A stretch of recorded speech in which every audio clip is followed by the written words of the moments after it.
Hello जी, good morning सभी को। नमस्ते। ऑडियो वीडियो क्लियर है? मैं दिखाई सुनाई दे रही हूँ?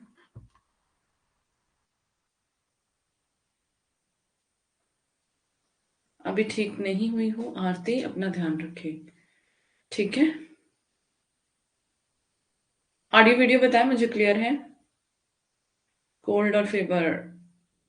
कोल्ड फीवर है। ओके, तो वो मौसम चेंज हो रहा है आजकल। ध्यान रखो अपना। ठीक है, काढ़ा वगैरह पियो और स्टीम वगैरह लो, है ना। विक्स वाले स्टीम लो, जल्दी आराम हो जाएगा। ओके। ओके, कैसे हैं सभी?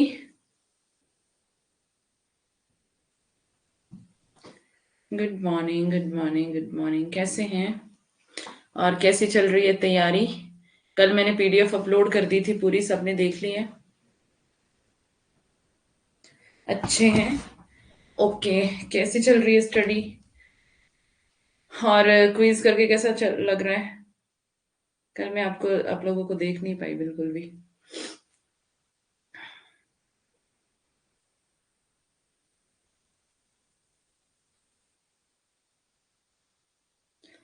Good morning, good morning.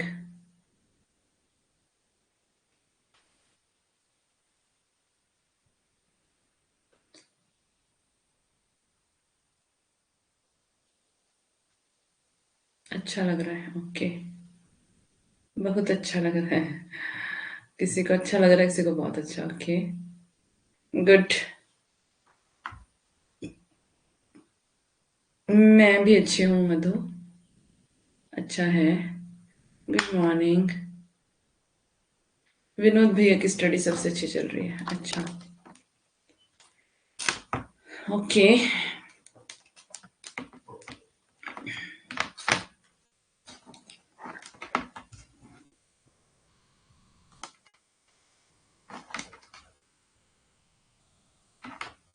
अब डिपेंड करता है आपके ऊपर कि आप कितना करते हैं, है ना।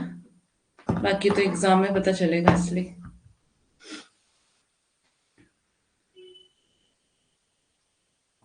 कल टेलीग्राम ओपन नहीं हुआ, ऐसा क्यों? टेलीग्राम को अपडेट करो।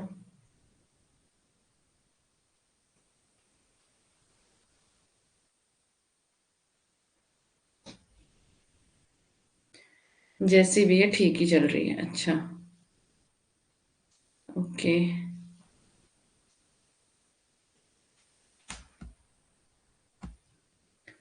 देख लेते हैं कौन कौन क्लास में आ गए हैं। अंकिता कुशवाहा, ममता, मधु, अंजलि, विनोद, आरती, नेहा, अंशिका और अंकिता। शुक्र है आप लोग जल्दी आ गए, अदरवाइज काफी काफी देर वेट करना पड़ता है। आते नहीं हैं आप लोग। चलें जी, हम फिर स्टार्ट करते हैं अपना सेशन।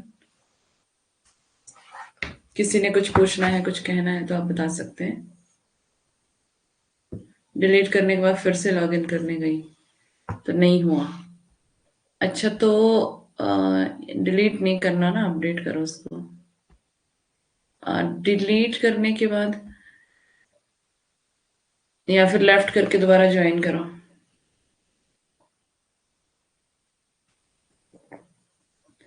लेफ्ट करके दोबारा ज्वाइन करो।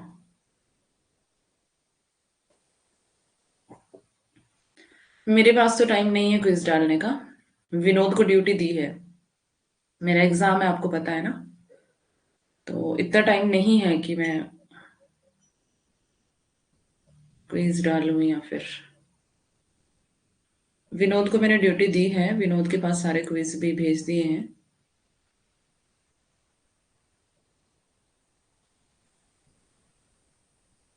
क्या सर जी बोल रहे थे? पढ़ाई छोड़ दी है? वो क्यों? क्यों छोड़ दी पढ़ाई, किस खुशी में?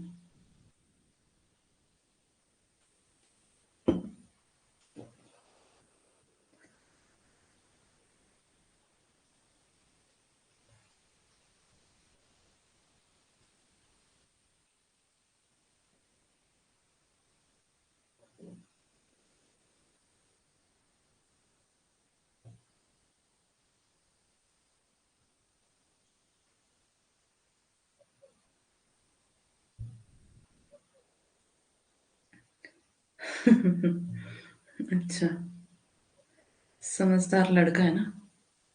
ओके, किसी का कोई सवाल है? किसी ने कुछ पूछना है?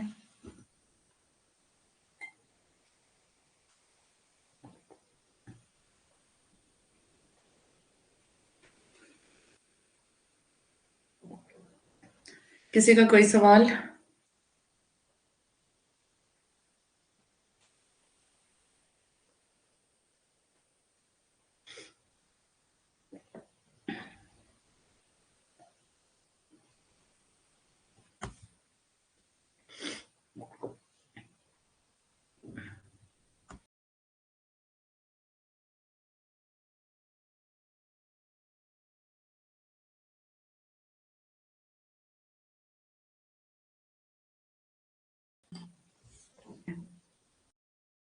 एग्जाम नहीं देने उसने?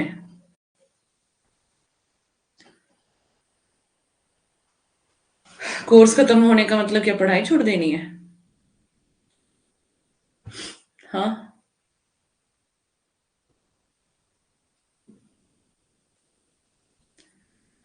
चलो हम स्टार्ट करते हैं अपना।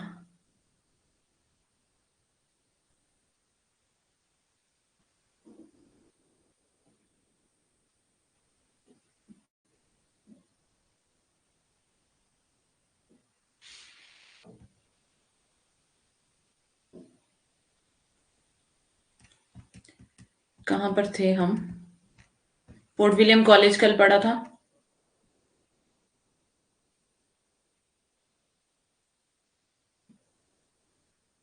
हाँ, डबल स्टेटमेंट है ना। फोर्ट विलियम कॉलेज में हिंदुस्तानी भाषा के प्रोफेसर देख लिया था। फोर्ट विलियम कॉलेज और गिल क्राइस्ट की देन पढ़ लिया था।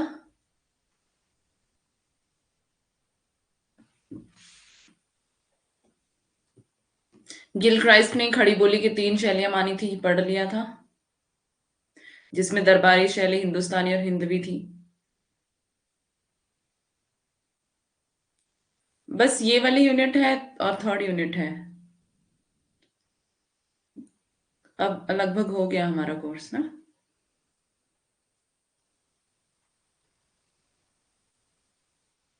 ले नहीं रहे, ले आए सारी बुक्स। अच्छा, तो किताबें खरीद ली तो कोर्स खरीद लेते उसकी जगह। हद है मतलब। किताबें खरीदने के लिए पैसा है तो कोर्स के लिए भी होगा ही ना। इस यूनिट का इस यूनिट का कितना बचा है अभी पता नहीं। मैंने कल पीडीएफ दी थी आपको, देख ली थी। कैप्टन जॉन विलियम टेलर का योगदान देख लिया था। फोर्ट विलियम कॉलेज के भाका मुंशी लल्लू लाल और सदल मिश्र हमने पढ़ लिया था कल, ठीक है। अभी आपको थोड़ा सा रिवीजन करवा रही हूँ, 4 यूनिट भी है। 4 यूनिट ही तो पढ़ रहे हैं हम अंकिता।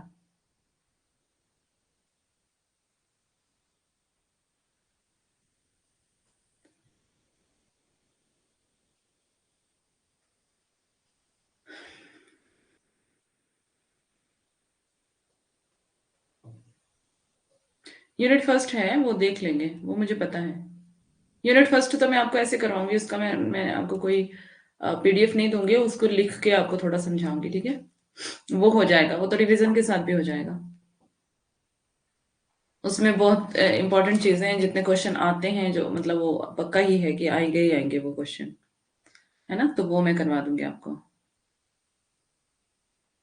कोई बात नहीं। भाषा संबंधी विशेषताएं देख ली थी हमने। फोर्ट विलियम कॉलेज के बाहर के लेखक भी देख लिए थे, समझ आ गया होगा आपको। इंशाल्लाह खां के विषय में विशेष तथ्य, ये भी देख लिया था। मुंशी सदा सुखलाल को देख लिया था। न्यास के प्रसिद्ध कथन देख लिए थे, ठीक है। रस्म और रिवाज भाषा की दुनिया से उठ गया, या फिर भाषा की दुनिया से उठ गया, ठीक है। गांधीवादी विचारधारा देख ली थी। और प्रमुख विचारधारा देख लिया था हमने।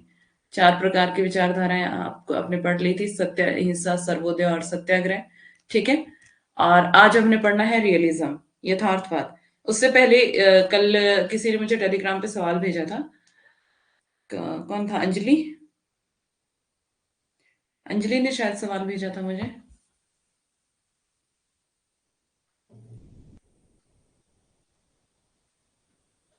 ओके, तो उसका जवाब मैं पहले आपको दे देती हूँ यहाँ, ठीक है।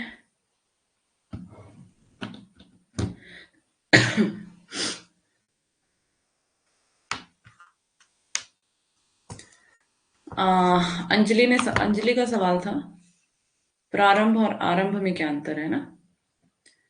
तो आरंभ आरंभ को पहले देखते हैं। आरंभ होता है किसी काम को शुरू करना, है ना। किसी काम को किसी नए काम को शुरू करना, किसी नए काम को शुरू करना। कहाँ चली गई मैं। किसी नए काम को शुरू करना। जैसे आप कहते भी है ना कि किसी भी काम को शुरू करने से पहले गणपति की पूजा जरूरी है ना। तो वही काम को शुरू करना, कोई नया काम शुरू करना, यानी कि इसको कह लेते हैं हम स्टार्ट। क्या कह लेते हैं? स्टार्ट। कोई नया काम स्टार्ट करना। ठीक है। वो नया काम कुछ भी हो सकता है, कुछ अच्छा। कोई आपका घर बनाने का काम है ना। और मतलब कुछ अच्छा काम, आप कोई नया काम स्टार्ट कर रहे हैं, तो ये होता है आरंभ।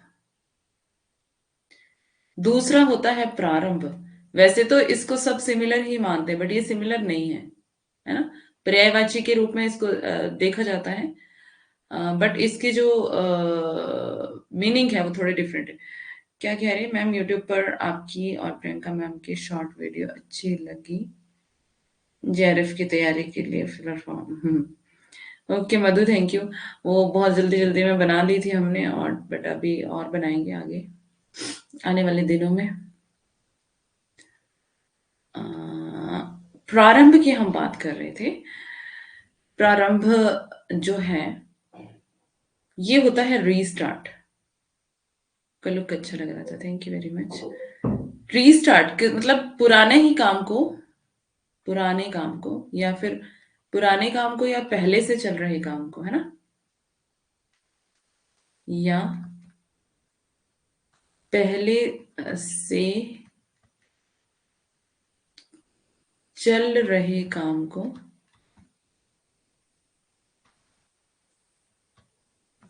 दोबारा शुरू करना, पुनः। ठीक है। दोबारा या फिर पुनः शुरू करना।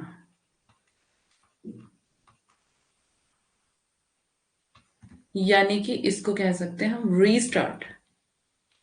आप अपने फोन को रीस्टार्ट करते हैं ना। मैंने भी देखी थी।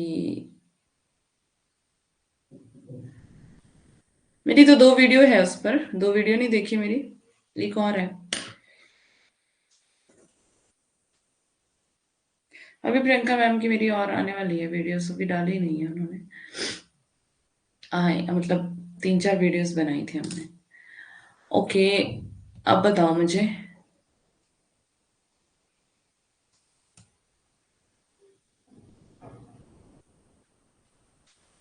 मुझे तो दोनों एक ही लगते थे। मतलब एक ही लगते थे मतलब।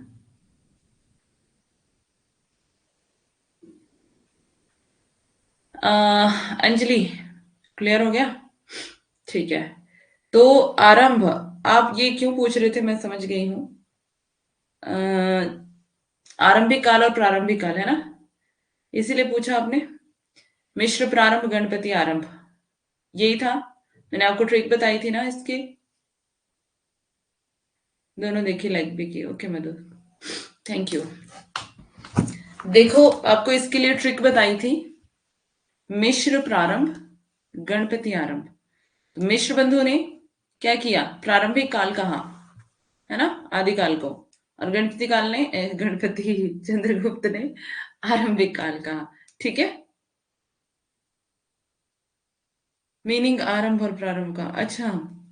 दोनों एक ही लगते थे, ओके ओके, हाँ। इसको सब एक ही समझते हैं। एक्चुअली मैंने भी पहले सोचा कि अंजलि ने सवाल कैसे पूछा है मुझसे, सेम ही तो है। फिर मैंने इस पे विचार किया, थोड़ा खोजबीन की। तो फिर मैंने देखा इसको कि ये डिफरेंट है। और फिर मुझे याद आया कि जो प्रारंभिक और आरंभिक काल है, प्रारंभिक आदिकाल को सबने अलग अलग नाम दिए हैं ना। प्रारंभिक काल किसी ने आरंभिक काल, किसी ने आदिकाल। ठीक है, आरंभिक काल। तो इसमें मैंने आपको एक ट्रिक बताई थी, मिश्र प्रारंभ और गणपति आरंभ। ठीक है, गणपति आरंभ। तो ये जो आदिकाल के नामों में जो मिश्र बंधु थे, मिश्र बंधु में आपको पता है 3 भाई थे, है ना? आपको सब कुछ करवा चुकी हूं मैं पहले। तो मिश्र प्रारंभ, उन्होंने मतलब मिश्र बंधु ने मिल करके क्या कहा, आदिकाल को प्रारंभिक काल कहा। आपको मैंने बताया कि गणपति के नाम से, यानी कि गणेश के नाम से आप कोई भी काम शुरू करते हैं। ठीक है, तो गणपति आरंभ, आरंभ होता है स्टार्ट करना, कोई भी नए काम को शुरू करना। ठीक है। हम्म। तो नए काम को शुरू करना हम गणपति के नाम से करते हैं ना, आप लोग जब करते हैं, पूजा करते हैं, कुछ भी करते हैं, तो गणपति के नाम से करते हैं ना। तो गणपति आरंभ और मिश्र प्रारंभ, मतलब मिश्र बंधु प्रारंभिक काल कहते हैं। क्या कहते हैं? प्रारंभिक काल। तो इस तरह से आपको ये ट्रिक याद रखनी है, मिश्र प्रारंभ, गणपति आरंभ। और आरंभ का मतलब होता है स्टार्ट करना, और प्रारंभ का मतलब होता है पुनः स्टार्ट करना, यानी कि रीस्टार्ट करना, या फिर किसी भी काम को दोबारा शुरू करना। ठीक है, ये क्लियर है इतना? नमस्ते। क्या कह रही है अंजलि? यस मैम, कल वो फोर्ट विलियम कॉलेज का पढ़ रही थी। एक का भी प्रारंभ है, प्रारंभिक, एक आरंभिक। हाँ, तो ये डिफरेंस था इसमें। तो ठीक है, अभी आपको ये क्लियर हो गया है। अब हम पढ़ते हैं, मतलब अपने टॉपिक पर चलते हैं। ठीक है, तो ये सवाल अंजलि ने भेजा था मुझे रात को टेलीग्राम पर, तो इस वजह से मैंने इसको यहाँ पे पहले इसको एक्सप्लेन किया, क्योंकि रात को 1 बजे मैंने देखा था शायद आपका सवाल, तो फिर उस टाइम जवाब देना पॉसिबल नहीं था, और फिर मैंने सोचा कि क्लास में फिर बाकी बच्चे भी सीख लेंगे, है ना? तो चलते हैं आगे। यथार्थवाद, रियलिज्म आज पढ़ेंगे हम। Okay, most welcome. रियलिज्म क्या है, यथार्थवाद क्या है? जीवन की सच्ची अनुभूति यथार्थ है। जब इसका अभिव्यक्तिकरण कलात्मक ढंग से होता है तब वह यथार्थवाद कहलाता है।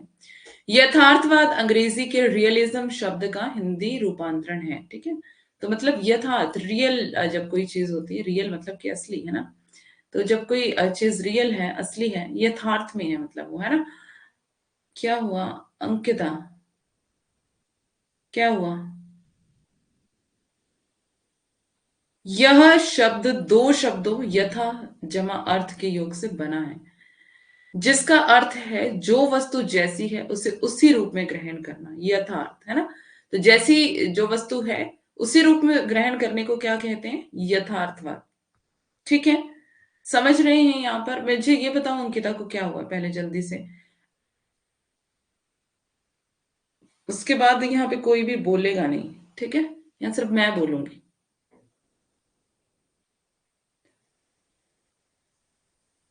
किसी ने कुछ कहना है, आप अभी कह सकते हैं जल्दी, क्योंकि हमारा जो टॉपिक है वो समझने वाले टॉपिक हैं। ध्यान भटक गया तो कुछ भी नहीं समझ पाएंगे।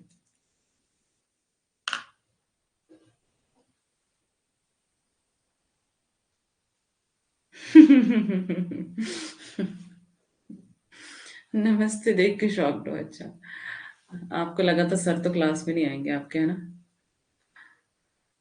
ओके। देखो, विश्वास मत किया करो। ओके, तो अभी चलते हैं हम।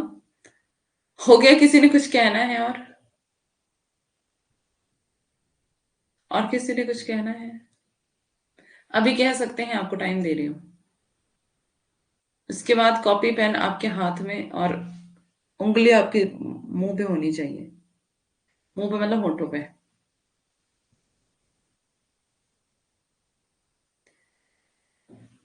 तुम नखरे करने क्लास में आया करो, बस पढ़ने मत आया करो। ठीक है, वो कह रही थी सर नहीं आएंगे अब क्लास में।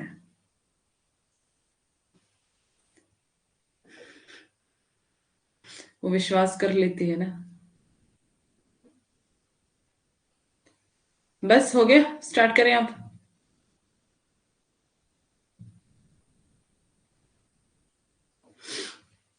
ओके, तो अब देखते हैं यथार्थवाद को। बेचारी चिंता में थी बहुत। मेरा मन हुआ तो आ गया, तो उसका बेवकूफ क्यों बनाते हो भाई? हाँ।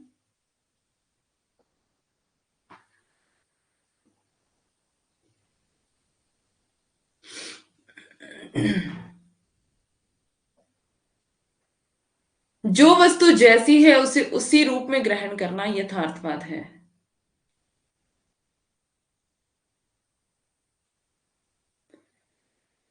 यथार्थवाद की परिभाषाएं। यथार्थवाद की परिभाषाएं। हिंदी साहित्य कोश भाग एक। यथार्थवाद साहित्य की एक विशिष्ट चिंतन पद्धति है जिसके अनुसार कलाकार को अपनी कृति में जीवन के यथार्थ रूप का अंकन करना चाहिए। डॉक्टर बच्चन के अनुसार देखते हैं, यथार्थवाद एक दृष्टिकोण है और एक पद्धति भी है।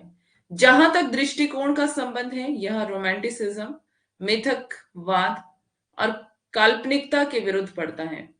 गणपति चंद्रगुप्त के अनुसार यथार्थवाद का शाब्दिक अर्थ है जो वस्तु जैसी हो उसे उसी अर्थ में ग्रहण करना।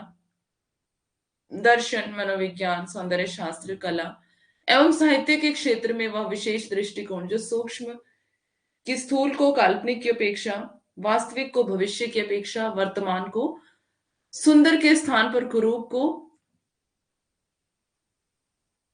मतलब कि भविष्य के स्थान पर वर्तमान को, सुंदर के स्थान पर कुरूप को, आदर्श के स्थान पर यथार्थ को ग्रहण करना। समझ आ रहा है आपको कि गणपति चंद्रगुप्त क्या कह रहे हैं? कह रहे हैं कि दर्शन, मनोविज्ञान, सौंदर्य शास्त्र, कला और साहित्य के क्षेत्र में विशेष दृष्टिकोण को, वह विशेष दृष्टिकोण जो सूक्ष्म की स्थूल को काल्पनिक की अपेक्षा, वास्तविक को भविष्य की अपेक्षा, सूक्ष्म को स्थूल, काल्पनिक को वास्तविक, भविष्य को वर्तमान, सुंदर को कुरूप, आदर्श के स्थान पर यथार्थ को ग्रहण करता है। ठीक है, वह यथार्थवादी दृष्टिकोण कहलाता है। नंदुलारे वाजपेयी के अनुसार यथार्थवाद का संबंध प्रत्यक्ष वस्तु जगत से होता है। डॉक्टर शिवदान सिंह चौहान के अनुसार महान साहित्य और कला सदा निर्विकल्प रूप से जीवन की वास्तविकता को ही प्रतिबिंबित करती है, अतः उसकी एकमात्र कसौटी यथार्थवाद है। तो किस किस का क्या क्या कथन है वो आपको ध्यान देना है। प्रेमचंद क्या कहते हैं कि यथार्थवादी रचनाकार काल्पनिक लोक में भ्रमण नहीं करता। जो यथार्थवादी रचनाकार है काल्पनिक के लोक में भ्रमण नहीं करता है ना, कल्पनाओं में नहीं चलता है, वो यथार्थ में चलता है, बल्कि वह जिस परिवेश में सांस लेता है वह उसकी धड़कन को महसूस करता है, अतः वह उसका चित्रण प्रामाणिकता के आधार पर करता है। अब है यथार्थवाद के रूप। यथार्थवाद के दो रूप हैं, बाह्य यथार्थवाद और भीतरी यथार्थवाद। बाह्य यथार्थवाद, इसका संबंध बाह्य जगत से होता है। इसका रूप उस वस्तु जगत के हूबहू चित्रण करने वाला, सरल, वर्णात्मक और विवरणात्मक होता है। अब देखते हैं भीतरी यथार्थवाद क्या है। यह मानसिक जगत पर आधारित है। तो मतलब दो प्रकार के यथार्थवाद बता रहे हैं यहां पर, ठीक है, और वो है एक तो बाहरी और एक भीतरी। तो जो बाहरी यथार्थवाद है इसका संबंध बाह्य जगत से है। इसका रूप उस वस्तु के हूबहू चित्रण करने वाले, सरल, वर्णात्मक और विवरणात्मक, मतलब कि जो जिस रूप में है उसी रूप में उसका चित्रण करना और सरलता के साथ चित्रण करना और उसका वर्णन करना और उसका विवरण करना। ठीक है, उसके बाद आता है भीतरी यथार्थवाद। ये मानसिकता पर आधारित है, मानसिक जगत पर आधारित है, आपकी सोच पर आधारित है। यह जटिल होता है, क्लिष्ट, प्रतीकात्मक, बिंबात्मक और संकेतात्मक होता है। ठीक है, तो ये जटिल प्रक्रिया है मानसिकता वाली यथार्थवाद की। ठीक है, क्लिष्ट है थोड़ा और प्रतीकात्मक है, प्रतीकों को गढ़ा जाता है इसमें। बिंबात्मक है, बिंब बनाए जाते हैं, है ना। बिंब और प्रतीक आपको पता है ना, आपके सिलेबस में है ना बिंब और प्रतीक, है ना। बिंब होता है किसी प्रकार की इमेज को अपने माइंड में, जो हमारे माइंड में इमेज बन जाती है किसी भी तरह की, है ना, तो उसको क्या कहते हैं हम, बिंबात्मक। बिंब मतलब एक इमेज होती है जो हमारे माइंड में स्टोर हो जाती है, किसी भी चीज को लेकर के वो हमारे माइंड में स्टोर हो सकती है ना। अगर मान लो हमने मतलब जैसे कल्पनाओं में हम बिंब बना लेते हैं, किसी ने हमें कुछ मान लो किसी पेड़ के बारे में बताया है ना, जैसे हमने असाध्य वीणा पढ़ा था। असाध्य वीणा में आपने एक किरीट तरु की बात हो रही थी वहां पर, है ना। तो अब हमने तो वो किरीट तरु नहीं देखा, कवि जिस तरह से वर्णन कर रहा है हम उस तरह से उसको पढ़ रहे हैं, उसको समझ रहे हैं, उसको सुन रहे हैं, उसको सोच रहे हैं। तो हमारे माइंड में एक इमेज स्टोर होती है उसके लिए, है ना। एक बिंब बनता है हमारे माइंड में, किसके लिए? किरीट तरु के लिए, कि वो किस प्रकार का वृक्ष होगा। जबकि जैसे कि कवि वर्णन करते हैं उसमें कि वो तू कैसा था पेड़, है ना, कैसा कैसा पेड़ था, कैसे बादल उसके कंधों पर रहते थे, है ना, किस तरह से उसके ऊपर ओस पड़ती थी। तो वो सारी चीजें हम इमेज कर मतलब बिंब बनाते हैं अपने माइंड में, कि किस तरह का पेड़ होगा वो, किस तरह से उसमें शाखाएं होंगी, कितना बड़ा होगा, कितना विशाल होगा, कितनी जड़ें उसकी नीचे नीचे धरती तक गड़ी होंगी, है ना। ये सारी चीजें हमारे माइंड में स्टोर होती हैं, एक बिंब के रूप में बनती हैं। तो उसको कहते हैं हम बिंबात्मक, अगर कोई वर्णन करना है हमें किसी चीज का। समझ आ रहा है? प्रतीकात्मक, प्रतीक किसी चीज का प्रतीक, जैसे जैसे कहते हैं ना चांद सा मुखड़ा। तो जब हम चांद सा मुखड़ा कहते हैं तो हम किसके साथ उसकी तुलना करते हैं? सुंदरता के साथ तुलना करते हैं, है ना। तो एक प्रतीक के रूप में हम चांद को ले लेते हैं सुंदरता के लिए, तो वो एक प्रतीक हो गया। ठीक है, ये आपके सिलेबस में है, इतना ही इसका मीनिंग है बिंब और प्रतीक। ओके, आगे, यथार्थवाद से संबंधित पारिभाषिक शब्दावली या फिर रूप। तो इसमें देखते हैं आलोचनात्मक यथार्थवाद, इसमें साहित्यकार के आलोचनात्मक दृष्टिकोण का महत्व अधिक होता है। तो मतलब यथार्थवाद से संबंधित पारिभाषिक शब्दावली के रूप में हमने कितनी चीजों को हम आगे देखने वाले हैं वो देखते हैं। पहले देखते हैं आलोचनात्मक यथार्थवाद क्या है। उपमा अलंकार, हाँ मतलब उपमा देना किसी चीज से। अज्ञे की कविता है, कलगी बाजरे की, है ना, पिछले बैच में पढ़ाई थी, इस बार नहीं पढ़ाई मैंने, वो टाइम नहीं मिल पाया। कलगी बाजरे की कविता अगर किसी ने पढ़नी होगी तो पिछले बैच में देख लेना, क्लासेस अवेलेबल होंगी, है ना। मतलब कविताएं तो वैसे आपको सारी ही पढ़नी है, अगर उसकी व्याख्या आपने देखनी होगी, मैंने उसको डिटेल में पढ़ाया हुआ है, तो पिछले बैच में आप देख सकते हैं। उसमें है कलगी बाजरे की, तो वो जो कवि है वो अपनी प्रेमिका की तुलना किससे कर रहा है ना। वो कह रहा है कि ये सारी चीजें, सारे उपमान जो है वो मैले हो गए हैं, सारी उपमाएं जो है वो मैली हो गई हैं। जैसे अब मैं तुम्हें चांद नहीं कहता, है ना, तुम्हें मतलब इस तरह की उपमाएं नहीं देता जो कि पुराने टाइम से चली आ रही है, अभी कुछ नया करना चाहता हूँ। तो वो नया जो युग स्टार्ट होता है उसके ऊपर वो कविता लिखी गई है। तो इसी वजह से वो कहते हैं कि मैं तुम्हें कुछ नई उपमा देना चाहता हूँ, ये सारे उपमान मैले हो गए हैं, पुराने हो गए हैं।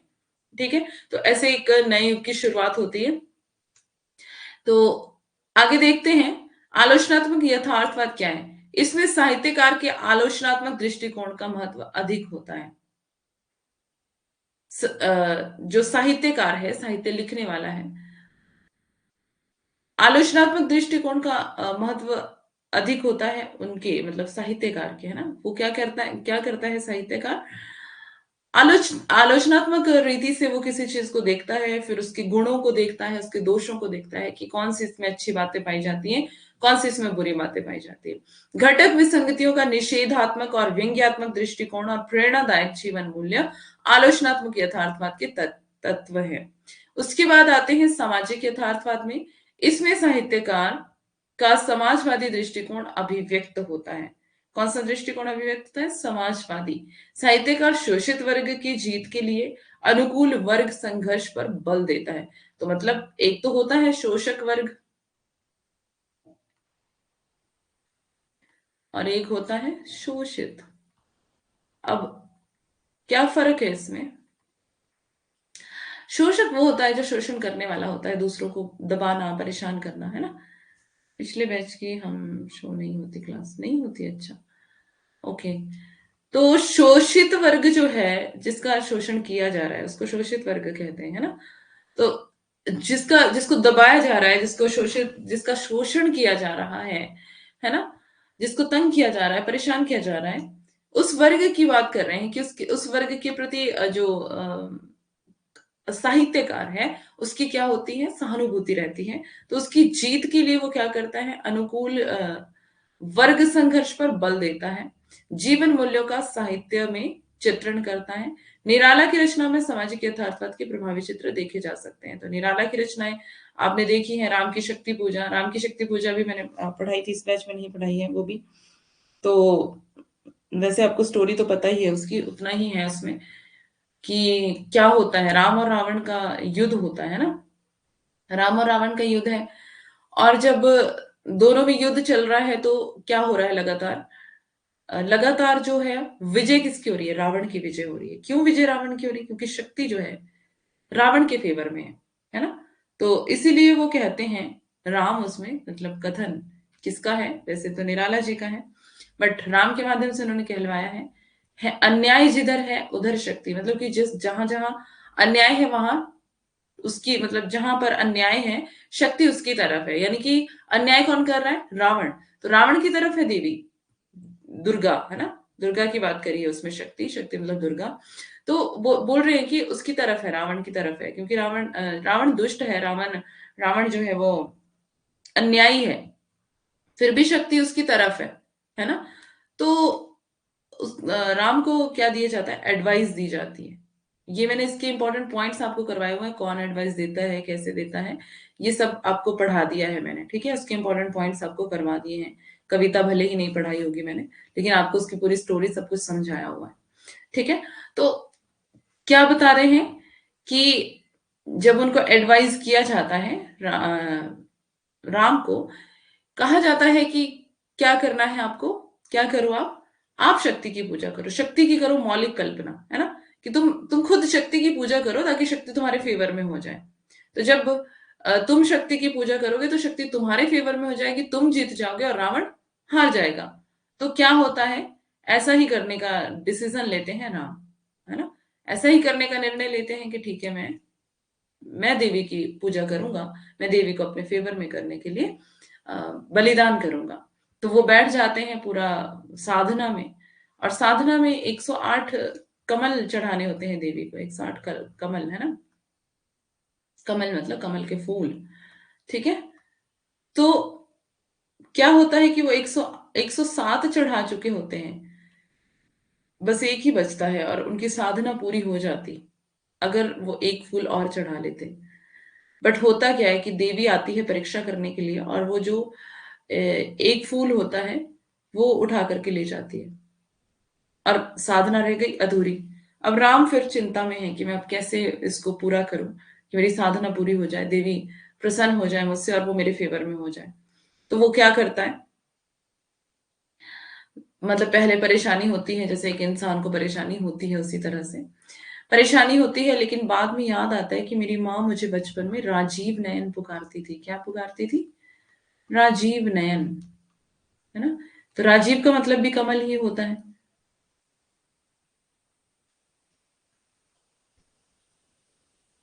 दूसरी कहानी होती है, यही कहानी होती है, राजीव नयन। राजीव का मतलब है, राजीव का मतलब है कमल, है ना।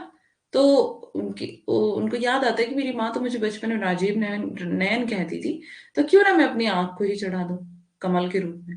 तो वो अब तलवार उठाते हैं और अपनी आंख को निकालने के लिए, उतने में, क्योंकि देवी तो परीक्षा ले रही होती है कि देखते हैं अब क्या करता है, किस तरह से साधना को कंप्लीट करता है ना। तो क्या ये और सेक्रीफाइस करने के लिए तैयार है, क्या ये और बलिदान करने के लिए तैयार है।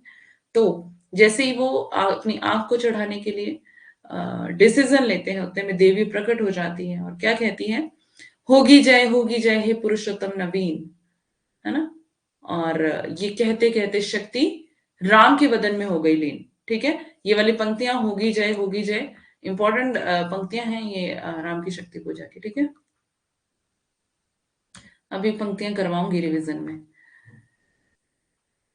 होगी जय हे पुरुषोत्तम नवीन, ठीक है। ये कहते कहते शक्ति क्या क्या क्या हो गई, राम के बदन में लीन हो गई, और राम को उससे और ज्यादा पावर मिल गई रावण से युद्ध करने के लिए, है ना।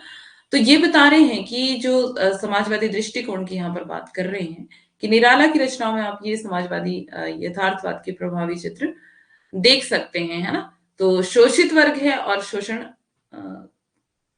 शोषक वर्ग है ना, दो वर्ग हैं। तो साहित्यकार की सहानुभूति किसके प्रति है, शोषित वर्ग के प्रति, जिसको जिसका शोषण हो रहा है। तो सहानुभूति होती है, तो उसी आधार पर वो रचनाएं लिखते हैं।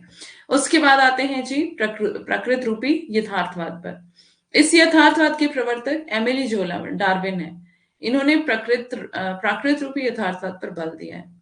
इसमें मनुष्य की पशु प्रवृत्तियों का चित्रण है। मनोवैज्ञानिक यथार्थवाद में देखते हैं, मनोवैज्ञानिक यथार्थवाद फ्रायड तथा युंग के विचारों से प्रभावित है। इसमें चेतन और अवचेतन मन का चित्रण मिलता है। फ्रायड और युंग के विचारों में क्या मिलता है? चेतन और अवचेतन मन का चित्रण। अब देखते हैं अति यथार्थवाद। फ्रायड से प्रभावित है, प्रकृतवाद की चरम सीमा पर है। यथार्थवाद का जन्म और विकास कैसे हुआ ये देखते हैं अभी। 19वीं शताब्दी में फ्रांस में एक आंदोलन के रूप में यथार्थवाद का प्रादुर्भाव हुआ था। कहां पर हुआ था? फ्रांस में। मार्क्यू फ्रांसे ने 1826 में पहली बार यथार्थवाद को अपने निबंध में परिभाषित किया था। 1855 ईस्वी में फ्रांस के कूर्वे अपने अपने चित्रों के लिए रियलिज्म शब्द का प्रयोग किया।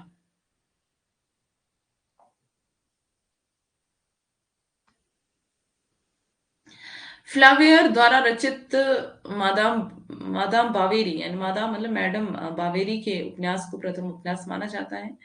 कुर्वे और फ्लावियर यथार्थवाद के प्रवर्तक माने जाते हैं। ठीक है, यहाँ पे क्लियर हो गया ये ऊपर वाला कुर्वे वाला पॉइंट। 1855 ईस्वी में फ्रांस के कुर्वे अपने अपने चित्रों के लिए रियलिज्म कुर्वे ने अपने अपने चित्रों के लिए रियलिज्म का प्रयोग किया। तो कुर्वे और फ्लावियर की बात यहाँ पर हो रही है, जो यथार्थवाद के प्रवर्तक माने जाते हैं। ये फ्रेंच विद्वान है। ठीक है, यथार्थवादी साहित्यिक प्रवृत्तियां देखते हैं। यथार्थवाद कलाकार का जीवन क्या है या उसमें उसका अंतर देता है, वो क्या होना चाहिए, इस समस्या में नहीं पड़ता। मतलब कि यथार्थवाद में क्या बता रहे हैं कि जीवन है क्या, यथार्थ में जीवन है क्या, असली में जीवन है क्या, है ना। वो उस बात पर बल देता है कि जीवन है क्या। इस बात पर बल नहीं देता कि क्या होना चाहिए, है ना। जीवन क्या होना चाहिए इस बात पे बिल्कुल भी बल नहीं देता है यथार्थवाद। किस बात पर बल देता है कि क्या है एक्चुअल में अभी, है ना, मौजूदा हालात क्या है पर बल देता है, क्या होना चाहिए पर नहीं। क्या है पर बल देता है, क्या होना चाहिए पर नहीं। जैसे हम अपनी एडवाइस देते हैं ना, ऐसा होना चाहिए ऐसा होना चाहिए, तो इसमें ऐसा नहीं है बिल्कुल भी। ठीक है, तो इसमें यथार्थवाद वही है कि एक्चुअल में है क्या। यथार्थवादी साहित्य में अतीत और भविष्य की अपेक्षा वर्तमान का चित्रण होता है। तो मतलब इसमें अतीत और वर्तमान का अतीत और भविष्य का नहीं चित्रण, किसका है? वर्तमान का, वर्तमान में जीना, प्रेजेंट में, है ना। कुछ लोग होते हैं ना जो अतीत में ही जी रहे होते हैं और वो थोड़े आधे मतलब उनका माइंड डिस्टर्ब रहता है, तो वो अतीत की बातों को भुला ही नहीं पाते हैं। बहुत सारे ऐसे लोग आपने देखे होंगे अपने आसपास की कुछ मतलब अतीत की बातों में उलझ जाते हैं, फंस जाते हैं, तो वो निकल ही नहीं पाते उससे बाहर, और उनकी मेंटली कंडीशन जो है वो खराब हो जाती है ना। और ऐसे ही जो भविष्य के बारे में सोचते रहते हैं वो हमेशा चिंता चिंता चिंता चिंता परेशानी में रहते हैं, है ना। तो दोनों पर बल नहीं देता यथार्थवाद। किस पर बल देता है? वर्तमान पर, प्रेजेंट पर बल देता है। ठीक है, अब यथार्थवादी साहित्य में जीवन की विसंगतियों, कटुताओं और विषमताओं का चित्रण रहता है। तो यथार्थवाद में क्या है? जीवन में जो विसंगतियां आती रहती हैं, कटुताएं हैं, विषमताएं हैं, उतार चढ़ाव है ना, ऊंच नीच चलती रहती है, तो उस चीज पर बल देता है वो, मतलब उसका चित्रण करता है ना। यथार्थवाद, यथार्थवादी साहित्य पूर्वाग्रह से ग्रस्त नहीं होता। मतलब पुरानी जो विचारधाराएं हैं, पूर्वाग्रह का मतलब कि पुरानी जो बातें, पुरानी रूढ़ियां, विचारधाराएं हैं, उन पर वो उनसे ग्रस्त नहीं होता है, ना ही उन बातों को वो अहमियत देता है कि उन बातों को फॉलो करें। नहीं, वो प्रेजेंट में क्या है, एक्चुअल में अभी क्या है। मतलब यथार्थवाद उसी पे बल देता है कि आपके पास थोड़ा जीवन है ना, जितना भी आपके पास जीवन है उसको अच्छे से जी लो, उसमें आप जो मर्जी करो। मतलब इस चीज पे बल देता है कि जो मर्जी करो, आपके पास छोटा सा जीवन है और आप प्रेजेंट में जियो, जो जैसे आपको खुशी मिल रही है वैसे रहो, है ना। यथार्थवाद इस चीज पे बल देता है कि जैसे आपको सही लग रहा है, आपको खुशी मिल रही है, आप उस तरीके से जियो, ना समाज की परवाह करो, ना दुनिया की, ना लोगों की, ना किसी की भी। तो ये है यथार्थवाद। पूर्वाग्रह से ग्रस्त नहीं होता है कि हाँ लोग क्या बोलेंगे। ऐसा भी होता है ना, लोग क्या बोलेंगे, लोगों के लिए जीना है, लोगों के लिए खाना पीना है। नो, तुम अपने लिए जियो, अपने लिए खाओ पियो। लोगों की टेंशन मत लो, किसी पुरानी बातों की टेंशन मत लो, कोई पुरानी संस्कृति रूढ़ियों की टेंशन मत लो। तुम अभी प्रेजेंट में जियो, जैसा तुम्हारा मन कर रहा है वैसे तुम जियो। यथार्थवादी साहित्य में बौद्धिकता पक्ष की प्रधानता है और भाव पक्ष की उपेक्षा रहती है। तो मतलब इसमें बौद्धिकता पर महत्व दिया जाता है, भाव पक्ष पर नहीं। यथार्थवादी साहित्य में परिस्थितियों का मानव पर प्रभाव बताया गया है। तो परिस्थितियों का मानव पर क्या प्रभाव पड़ता है, उसको बताता है यथार्थवाद। और यथार्थवादी साहित्य में श्रृंगार, रौद्र, विभत्स रसों की अभिव्यक्ति होती है। ये धीरे धीरे करवा दूंगी। क्या है रौद्र जो है, क्या है मतलब, इसमें कुछ 8-10 पॉइंट्स हैं। ये रिवीजन के टाइम में मैंने इसके नोट्स अलग से बनाए हुए हैं, तो साथ साथ में आपको बताती चलूंगी, ठीक है। ये कुछ रस होते हैं जिसमें 6-7-8 प्रकार की ये अलग अलग जो मानव के भाव हैं वो रहते हैं, है ना। यथार्थवादी साहित्य में अश्लीलता और श्लीलता दोनों का समान रूप से चित्रण होता है। मतलब इसमें कोई ऐसा नहीं है कि ये बातें अश्लील है तो इन बातों को नहीं, इन बातों की तरफ हम ध्यान नहीं देते हैं। यथार्थवाद कहता है जो मर्जी करो तुम, है ना। चाहे तुम अश्लीलता में जियो, चाहे तुम श्लीलता में जियो, चाहे तुम मतलब एक आदर्श बनकर रहो या फिर तुम आदर्श ना ही रहो, कोई कोई दिक्कत नहीं है। तुम प्रेजेंट में जियो, है ना। आगे, हिंदी साहित्य में यथार्थवाद। हिंदी साहित्य में यथार्थवाद का क्या योगदान है, क्या प्रभाव है, अब हम उसको देखते हैं। हिंदी साहित्य में यथार्थ की प्रवृत्तियां सबसे पहले कबीर में मिलती हैं। सबसे पहले कबीर में मिलती हैं। कबीर हिंदी के पहले यथार्थवादी कवि हैं। जयशंकर प्रसाद ने भारतेंदु को यथार्थवाद का जनक माना है। प्रसाद ने किसको माना यथार्थवाद का जनक? भारतेंदु को। ध्यान रखना है इसको। हिंदी आलोचना में यथार्थवाद का श्री गणेश प्रेमचंद से होता है। अब ये हिंदी आलोचना की बात कर रहे हैं, जो हिंदी आलोचना का जो पोर्शन है उसकी बात कर रहे हैं कि उसमें यथार्थवाद का श्री गणेश किसने किया? प्रेमचंद ने। यानी कि आरंभ किसने किया है इसमें, है ना। आरंभ, आरंभ होता है स्टार्ट और प्रारंभ रीस्टार्ट। तो आरंभ किसने किया? हिंदी आलोचना में यथार्थवाद का प्रेमचंद ने। प्रेमचंद ने आदर्शोन्मुख यथार्थवाद की अवधारणा को जन्म दिया। ये बहुत पूछा जाता है कि प्रेमचंद का जो यथार्थवाद है वो कैसा वाला है। उसमें अलग अलग से आपको ऑप्शन देके कंफ्यूज करता है। आदर्शोन्मुखी यथार्थवाद और यथार्थोन्मुखी आदर्शवाद, ऐसे करके मतलब अलग अलग ऑप्शन देते हैं। तो उसमें कंफ्यूजन हो जाता है बच्चों को कई बार। तो आपको ये याद रखना है, आदर्शोन्मुखी। आदर्शोन्मुखी, जैसे हमने पीछे पढ़ा ना, अश्लीलता और अश्लीलता दोनों, है ना। तो ये अश्लीलता को महत्व नहीं देते हैं, किस चीज को महत्व देते हैं? आदर्शोन्मुखी, आदर्श की ओर उन्मुख होने वाला, है ना। तो मतलब कि आदर्शों को महत्व देते हैं, नैतिकता को महत्व देते हैं। आदर्श या नैतिकता, ठीक है। समझ रहे हैं ना बात को? नैतिकता या फिर आदर्शवाद को महत्व देते हैं।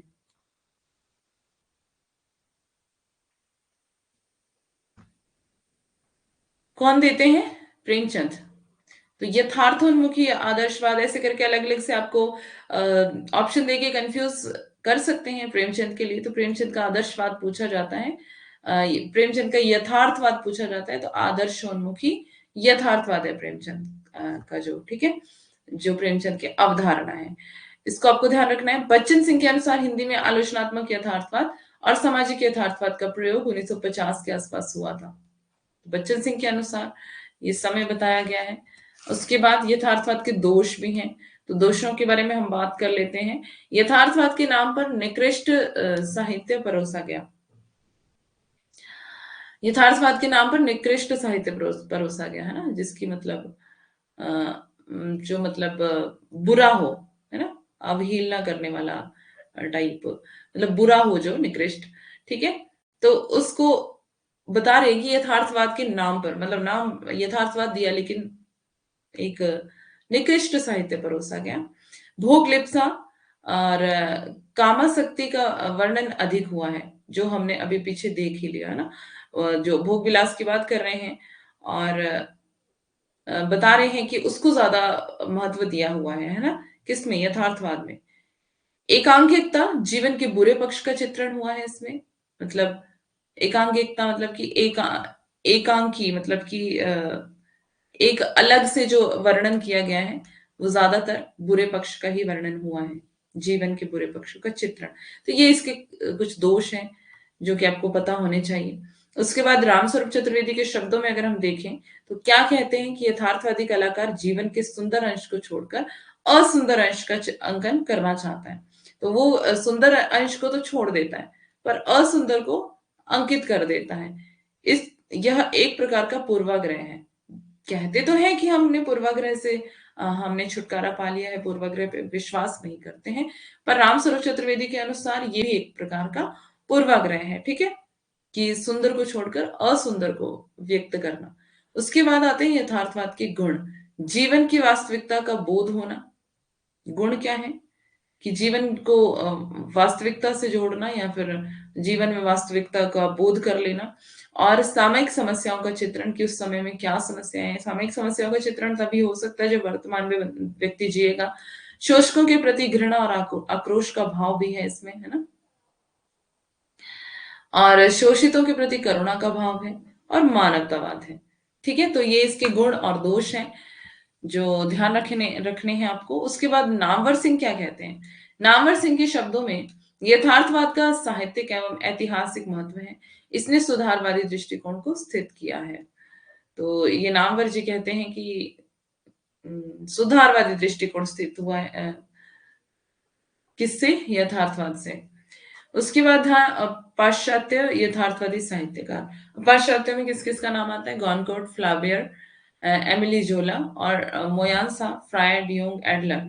तो इसमें फ्रायड और यूंग तो फ्रायड, यूंग और एडलर तो बहुत इंपॉर्टेंट है जो आपको पढ़ने ही पड़ते हैं। ठीक है, जोला को भी पढ़ना पड़ता है आपको। एमिली जोला है पर जोला ज्यादातर इनका नाम प्रसिद्ध है। ठीक है, तो ये आपको फ्रायड, यूंग और एडलर इन तीनों के नाम याद रखने हैं और जोला का नाम आपको याद रखना है। ठीक है, हिंदी के यथार्थवादी साहित्यकारों में कबीर, प्रेमचंद, नागार्जुन, निराला आदि हैं। ठीक है, तो महत्वपूर्ण कथनों को देखेंगे। नंदुलारे वाजपेयी क्या कहते हैं, यथार्थवाद का संबंध प्रत्यक्ष वस्तु जगत से है। जो मतलब प्रत्यक्ष में है, चीज आपके सामने है ना, प्रेजेंट में जो चीज है उसको उसकी बात कर रहे हैं नंदुलारे वाजपेयी की, जो प्रत्यक्ष वस्तु जगत की बात करता है ये। उसके बाद शिवदान सिंह चौहान के अनुसार अगर हम देखें तो महान साहित्य और कला सदा निर्विकल्प रूप से जीवन की वास्तविकता को ही प्रतिबिंबित करती है। अतः उसकी एकमात्र कसौटी क्या है, यथार्थवाद। उसके बाद है प्रेमचंद के अनुसार यथार्थवादी रचनाकार काल्पनिक लोक में भ्रमण नहीं करता।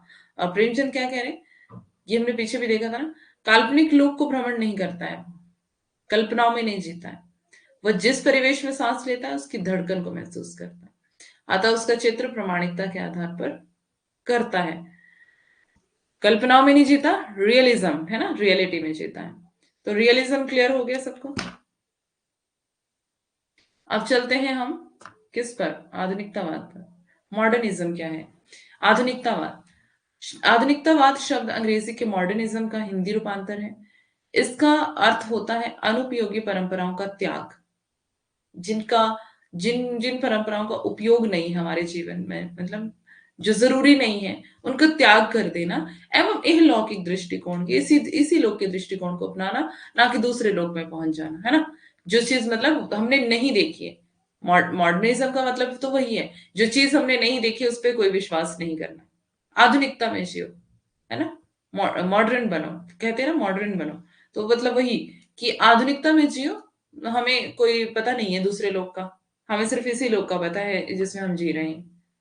तो ये मॉडर्निज्म जो है वो इसी बात पर महत्व देता है कि अनुपयोगी परंपराओं को त्याग देता है ये।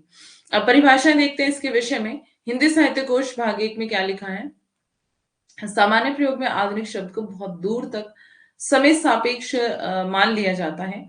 आधुनिकता की पहली और स्वचेतना चेतना है। डॉक्टर बच्चन क्या कह रहे हैं, डॉक्टर बच्चन के शब्दों में आधुनिकतावाद की मुख्य 3 विशेषताएं हैं। स्वात्म चेतना, आंदोलन और प्रयोग। स्वात्म चेतना अपने बारे में विचार विमर्श करना, स्व है ना, अपने बारे में सोचना, अपने बारे में अलर्ट रहना, अपने जीवन के बारे में। उसके बाद गणपति चंद्रगुप्त क्या कह रहे हैं कि पुरातन के मोह का त्याग, यानी पुरानी वस्तुओं के मोह का त्याग करना, और वस्तु तथा विचारों के प्रति उपयोगितापूर्ण नवीन दृष्टिकोण आधुनिकतावाद है। तो मतलब पुरानी चीजों को, पुरानी बातों को त्याग करके नए विचारों, नई बातों को क्या करना, उसको नए दृष्टिकोण से देखना। ठीक है, नए दृष्टिकोण से देखना ही मॉडर्निज्म है, आधुनिकतावाद है। उसके बाद आते हैं रामचंद्र तिवारी के शब्दों में। रामचंद्र तिवारी क्या कह रहे हैं? प्राचीन मान्यताओं को नवीन संदर्भों में देखना आधुनिकतावाद है। तो जो पुरानी चली आ रही मान्यताएं हैं, उनको उनको छोड़ करके नए, उनको नए तरीके, मतलब उनको छोड़ना नहीं है, उनको उनके उनके जो नए संदर्भ निकल के आते हैं उसमें उसको लेकर के आना, नए संदर्भों को देखना, है ना। तो ये आधुनिकतावाद है। आधुनिकतावाद का उद्भव और विकास कहाँ से हुआ, कैसे हुआ, तो देख लेते हैं। टीएस इलियट की काव्य कृति the waste land and James Joyce का उपन्यास जूलिसिस 1922 ईस्वी में प्रकाशित हुई। इन रचनाओं को आधुनिकतावाद का आधार या बीज तत्व माना जाता है। आधुनिकतावाद की शुरुआत वैसे एक्चुअल में कहाँ से बता रहे हैं, जो आपको याद रखनी है, टीएस इलियट। इलियट का नाम आपको याद रखना ही होता है वैसे भी। तो वेस्टलैंड इनकी एक रचना है, दी वेस्टलैंड एवं जेम्स जॉयस के उपन्यास यूलिसिस जो 1922 में प्रकाशित हुआ था। इन रचनाओं में आधुनिकतावाद के आधार का बीज तत्व देख सकते हैं, मतलब शुरुआत यहाँ से होती है। ठीक है, एलियट का द वेस्टलैंड आपको याद रखना। आधुनिकतावाद की शुरुआत के लिए एलियट का द वेस्टलैंड, ये इनकी रचना है। इससे आधुनिकतावाद की शुरुआत होती है, इस रचना से। तो यहाँ से आपको ये याद रखना है इनका नाम। जेम्स जॉयस का नाम भी देख लेना। वैसे अभी तक जेम्स जॉयस का नहीं पूछा गया है, एलियट का पूछा जाता है ज्यादातर, है ना। तो देख लेना। आगे है दूसरा पॉइंट। आधुनिकतावाद के प्रवर्तक सिगमंड फ्रायड माने जाते हैं। सिगमंड फ्रायड का नाम तो वैसे ही आपको याद रखना पड़ता है, इंपॉर्टेंट है। ठीक है, आधुनिकतावाद 1960 ईस्वी के लगभग एक आंदोलन के रूप में विकसित हुआ था। तो मतलब आधुनिकतावाद का भी एक आंदोलन चला था, कब? 1960 ईस्वी के लगभग, 1960 ईस्वी के आसपास। ठीक है, हिंदी में आधुनिकतावाद के जनक भारतेंदु माने जाते हैं। तो हिंदी में अगर हम बात करें तो आधुनिकतावाद के जनक कौन है? भारतेंदु। भारतेंदु से आधुनिक युग की शुरुआत होती है ना, आधुनिक काल की, है ना। तो आधुनिक युग के जनक किसको माना जाता है? भारतेंदु को, क्योंकि इसका पूर्ण विकास, किंतु इसका पूर्ण विकास नई कविता में दिखाई देता है। तो नई कविता में पूरा विकास हो जाता है आधुनिकता का। इससे रिलेटेड है तो पूछ लो, इससे रिलेटेड है तो पूछ लो।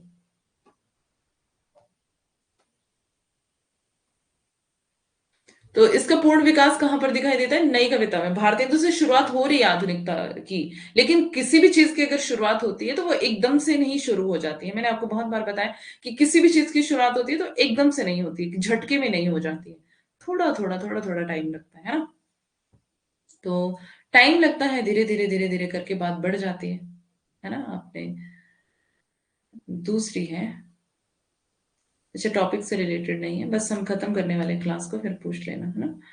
इसका पूर्ण विकास कहाँ दिखाई देता है? नई कविता में। तो मतलब जब हम आधुनिकतावाद की पूरी शुरुआत नई कविता में देखते हैं, फिर नए तरीके से चीजों को देखा गया, उसमें नई तरीके से चीजों को लिया गया है। जैसे मैंने अभी आपको कलगी बाजरे की एक उदाहरण दिया था ना, आगे की कविता है कलगी बाजरे की। तो उसमें जो पुराने उपमान थे उनको छोड़ दिया, उनको छोड़ दिया और कहा कि मैं तुम्हें चंपे की कली नहीं कहता, है ना, ना ही मैं तुम्हें क्या कहता हूँ ना, तुम्हें ऐसे चांद के साथ तुम्हारी तुलना करता हूँ। वो अपनी प्रेमिका को कह रहे हैं। ठीक है, कवि अपने प्रेमिका को कह रहे हैं कि मैं तुम्हें अब चंपे की कली नहीं कहता। मतलब इस तरह की जो उपमाएं जो पहले दी जाती थी, अब मैं तुम्हें पढ़ने के बाद ही पूछूंगी, ओके। तो मतलब मैं तुम्हें वो सारी उपमाएं नहीं देता, वो सारी सारी बातें तुम्हें नहीं कहता, है ना। वो तुम्हारी तुलना में उस चीज से नहीं कर सकता, क्योंकि तुम उससे कहीं ज्यादा सुंदर हो। तो इसलिए मैं तुम्हारी तुलना उससे उससे नहीं कर सकता। मैंने आपको बताया था कि हो सकता है उनकी प्रेमिका उनसे नाराज होती होगी कि आप मेरी तारीफ नहीं करते हैं, और मैं सुंदर हूं, मैं कैसी हूँ, है ना। लोग तो क्या करते हैं, तारीफ करते हैं दूसरे लोग, जैसे कई तुलना करते हैं, तो तारीफ करते हैं, लेकिन मेरी आप नहीं तारीफ करते हैं। तो इसलिए वो क्या कहते हैं कि मैं तुम्हें चंपे की कली नहीं कहता, देवता भी इन उपमानों के कर गए हैं कुछ, है ना। देवता भी इन उपमानों के कर गए हैं कुछ, मतलब देवता लोग भी इन्हीं उपमानों से उपमाएं दिया करते थे अपने मतलब, ठीक है। तो देवता देवता लोग भी उपमा दिया करते थे। तो देवता भी इन उपमानों के कर गए हैं कुछ। एक इसमें एक पंक्ति आती है, कभी बासन अधिक घिसने से मुलम्मा छूट जाता है ना? कभी बासन अधिक घिसने से, ये इंपॉर्टेंट पंक्ति है। ये वाली पंक्ति इस कविता से पूछी जाती है। कभी बासन अधिक घिसने से मुलम्मा छूट जाता है। तो मतलब बता रहे हैं कि अगर किसी बर्तन को, बासन मतलब बर्तन, ठीक है, ये अवधि भाषा का शब्द है बासन। तो बासन अधिक घिसने से, अगर बर्तन को हम अधिक ज्यादा घिसते हैं तो उससे उसकी चमक छूट जाती है। तो वही बता रहे हैं कि अगर हम मतलब मैं अगर तुम्हारी तुलना चंपे की कली से करूं, तुम्हारी तुलना मैं चांद से करूं, है ना, कि तुम चांद जैसे सुंदर हो, तो उस वो तो बहुत ज्यादा घिस चुका है, बहुत पुराने हो चुके हैं वो उपमान, है ना, वो उपमाएं बहुत पुरानी हो चुकी है। मैं तुम्हें वो नहीं कहता क्योंकि अब उसकी चमक भी चली गई है, वो इतने पुराने हो चुके हैं।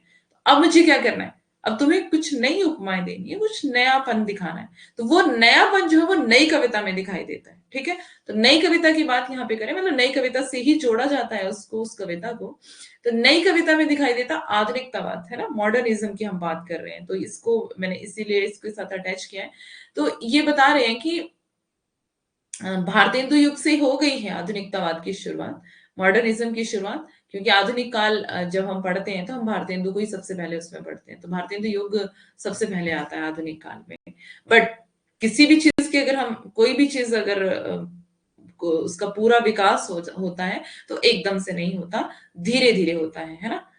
तो मान लो दो लोग भी आपस में बात कर रहे हैं तो एकदम से उनके बीच में अटैचमेंट नहीं हो जाती है, एकदम से मतलब धीरे धीरे उनके अटैचमेंट में टाइम लगता है, थोड़ा थोड़ा करके धीरे धीरे रोज रोज जैसे अटैचमेंट होती है बढ़ जाती है ना। तो वैसे ही एक कोई भी युग की अगर हम शुरुआत कहें तो वो एकदम से नहीं हो जाएगी, उसमें टाइम लगता है, धीरे धीरे करके वो एक पूर्ण विकास की तरफ पहुंच जाता है, ठीक है।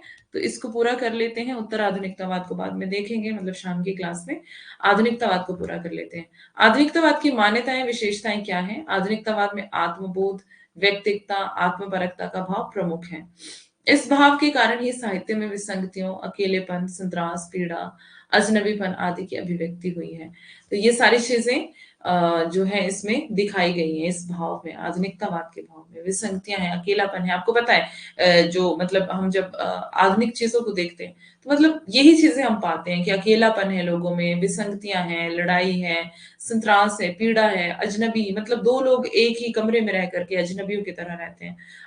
मतलब इन सारी चीजों की अभिव्यक्ति हुई है ना। निराशा और नकारात्मकता की प्रधानता आधुनिकवाद का प्रमुख पक्ष है। तो निराशा भी है, नकारात्मकता भी है, नेगेटिविटी बहुत ज्यादा रहती है। आधुनिकतावाद में ईश्वर एवं प्राचीन मूल्यों के प्रति अनास्था का भाव सर्वोपरि है। तो मतलब इसमें जब ऐसी पीड़ा है, संत्रास है, घुटन है, निराशा है, नकारात्मकता है, जब इन सारी चीजों के चलते लोगों का ईश्वर की तरफ ध्यान नहीं है, ईश्वर के प्रति अनास्था है। लोग सोचते हैं कि अगर ईश्वर होता तो हम दुखी क्यों होते, है ना।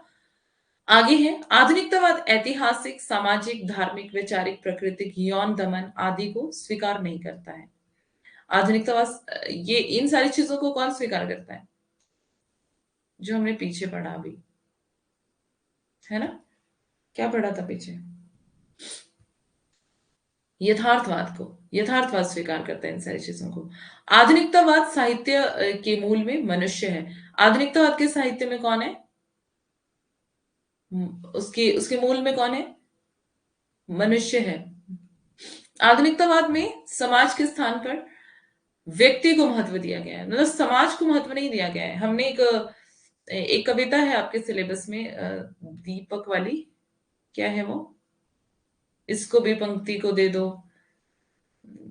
ये मंदिर, मंदिर का दीप नहीं, इसको भी पंक्ति को दे, इसको भी पंक्ति को दे दो, ऐसे करके एक लाइन है उसमें। याद करवाओ मुझे, कविता क्या है वो। तो मतलब ऐसे है, यह दीप अकेला, यह दीप अकेला कविता का नाम है। उसकी मुझे पंक्तियां याद नहीं आ रही, है ना। तो एक दीपक है, अब दीपक अकेला ही जल रहा है। दीप अकेला ही जल रहा है, महादेवी की है, यस। तो दीपक जो है वो अकेला जल रहा है, तो बता रहे हैं कि मतलब एक व्यक्ति जो जब काम करता है तो वो उतना उतना ज्यादा, मतलब एक दीपक अकेला जलेगा तो कितना प्रकाश दे देगा वो? ज्यादा प्रकाश नहीं दे सकता, ज्यादा लाइट नहीं दे सकता है। पर अगर बहुत सारे दीपक एक साथ जलेंगे तो कितना सारा उजाला हो जाएगा, है ना? तो मतलब कवि के कवि यानी कवित्री महादेवी वर्मा, दीप शिखा, महादेवी वर्मा के कहने का मतलब क्या है कि ये मान लो कोई एक व्यक्ति काम कर रहा है तो वो उतना ज्यादा काम नहीं कर पाएगा जितना कि यूनिटी में काम होगा, है ना? तो क्या करो, इसको भी पंक्ति को दे दो, जो मुझे इसकी एक लाइन याद आ रही है। तो मतलब कि क्या करो, इसको किसको दे दो, मतलब मिला दो, मिल करके काम करो। समुद्री द्वीप? कौन सा समुद्री द्वीप, किसकी बात कर रहे हो? आप किसी और कविता की बात कर रहे हो। ये समुद्री द्वीप ये अज्ञे की कविता है, जो द्वीप अज्ञे की कविता की बात कर रहे हो। अब मैं महादेवी की कविता की बात कर रही हूँ। दीप अकेला, यह दीप अकेला। और आप जो कह रहे हो वो दीप टापू वाला, ये दूसरी कविता है, वो अज्ञे की है शायद। वो अलग है। जो मैं बात कर रही हूँ ये अलग कविता है। इसका इसका जो मीनिंग है वो यही है कि एक जो व्यक्ति है वो इतना ज्यादा रिजल्ट नहीं दे पाता है काम का, है ना? कोई भी काम करता है अगर अकेला व्यक्ति, तो वो इतना ज्यादा रिजल्ट नहीं दे पाएगा। बट अगर जो मिलजुल के काम करेंगे ना, इट्स ओके, कोई बात नहीं, हो जाता है कंफ्यूजन सभी को, नो प्रॉब्लम। तो मतलब जब यूनिटी में काम होता है तो रिजल्ट बड़ा आता है ना, ज्यादा रिजल्ट आता है। तो मतलब अगर एक दीपक अकेला जल रहा है तो वो इतना ज्यादा लाइट नहीं दे पाएगा, इतना ज्यादा उजाला नहीं कर पाएगा जितना कि बहुत सारे दीपक मिल करके जब जलते हैं तो ज्यादा उजाला होगा। तो यही बात यहाँ पर बता रहे हैं कि समाज को महत्व नहीं है इसमें। इस कविता में भी जो मैं बात कर रही हूँ उसमें भी समाज के अपेक्षा एक व्यक्ति को महत्व दिया गया है। ठीक है? तो मतलब व्यक्तिवाद, बस यही स्लाइड स्लाइड रह गई है क्या? भूख लगी है क्या? क्यों पूछते हो ऐसा, कितना रह गया है? फ्लो तोड़ देते हो। चलो, तो मतलब व्यक्ति को महत्व दिया गया है, अकेले व्यक्ति को, ना कि समाज को। समाज को नहीं महत्व है, अकेले व्यक्ति को महत्व है। एक अकेले व्यक्ति की वैल्यू है। जब वो सारे समाज के साथ मिल जाता है, मिल करके जब काम होता है, तब एक बिग रिजल्ट आता है ना? अगर यूनिटी नहीं है, अगर मतलब अकेलापन है, संतरास घुटन है, तो फिर व्यक्ति अपने में टूटा हुआ है, फिर क्या कर लेगा, कौन सा रिजल्ट लेकर के आ जाएगा? नहीं हो सकता, है ना? भाषा शैली के संदर्भ में नवीन प्रयोग, नए भावबोध और लघु एवं सामान्य मानव को महत्व दिया जाता है इसमें। ठीक है? तो ये यहां तक हो गया। अब उत्तर आधुनिकतावाद पोस्ट मॉडर्निज्म को हम शाम की क्लास में इसको कंटिन्यू करेंगे। ठीक है? अब पूछो सवाल, किसको क्या पूछना है?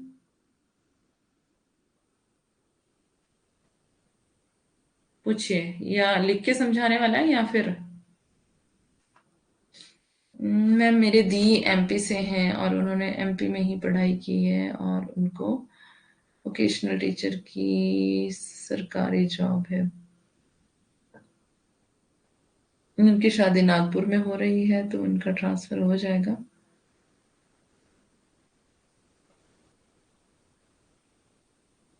ट्रांसफर तो हो जाना चाहिए मेरे हिसाब से। नींद आ रही है क्या? क्लास बोरिंग थी जो आपको नींद आ रही है? बोरिंग थी क्लास? एमपी भोपाल से पढ़ाई की है उन्होंने, अच्छा। ट्रांसफर हो जाना चाहिए मेरे हिसाब से, बाकी मुझे ज्यादा नॉलेज नहीं है।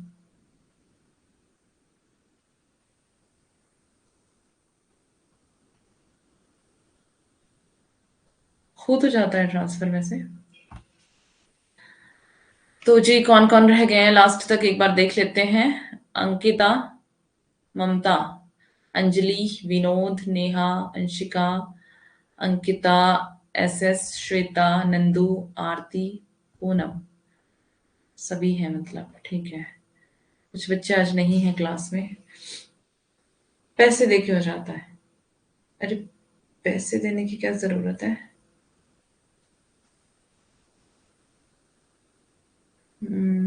ट्राई कर लेना, वैसे पैसे देने की जरूरत तो नहीं होती, वैसे ही हो जाएगा ट्रांसफर। रिश्वत देना जरूरी है क्या? क्लास कैसी थी? क्या बोरिंग थी क्लास? आप लोगों को नींद आ रही थी?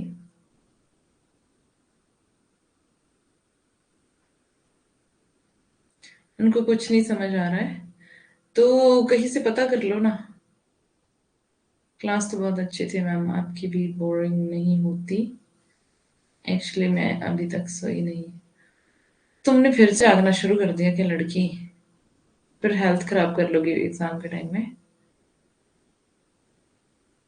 लड़कों की तुलना में लड़कियां ज्यादा पढ़ती हैं, अच्छा। अब विनोद ने आंसर दिया, ऐसा कब की बात का है ना? नहीं ना, इस क्लास ओके। हम्म। बहुत अच्छी क्लास है, classes awesome। Okay, thank you very much. तो चलते हैं अब। आप भी पढ़ लो जा करके, हम भी पढ़ लेते हैं। मिलते हैं शाम की क्लास में। सोच रहे थे अब तो। सोच रहे थे क्या जवाब दूं। मेडिसिन ले ली, इसलिए नींद आ गई थी बीच में। आरती को, आरती को भी नींद आ गई थी। अरे वाह, सारे सोने वाले हैं क्लास में क्या? Thank you ma'am, okay, most welcome. ज्यादा नहीं, बहुत ज्यादा पढ़ी पढ़ी है। कौन पढ़ी है बहुत ज्यादा?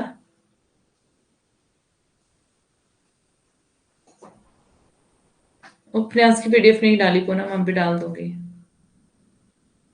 थैंक यू याद करवाने के लिए। Thank you very much.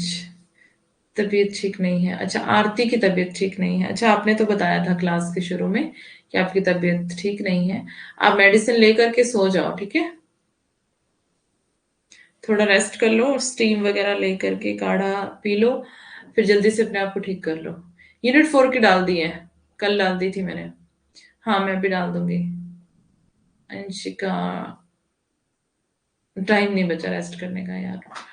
बड़े अच्छे बच्चे हैं मेरे से, तो मुझे तो जब नींद आती है ना तो मैं सो ही जाती हूँ।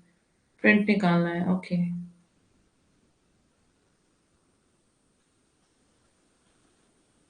काढ़ा पी लिया। ओके जी। चलते हैं फिर अब। अच्छा ठीक है, ठीक है, ठीक है, मैं डाल दूंगी, कोई बात नहीं। ओके, चले। शाम की क्लास में मिलते हैं, तब तक बाय बाय, टेक केयर।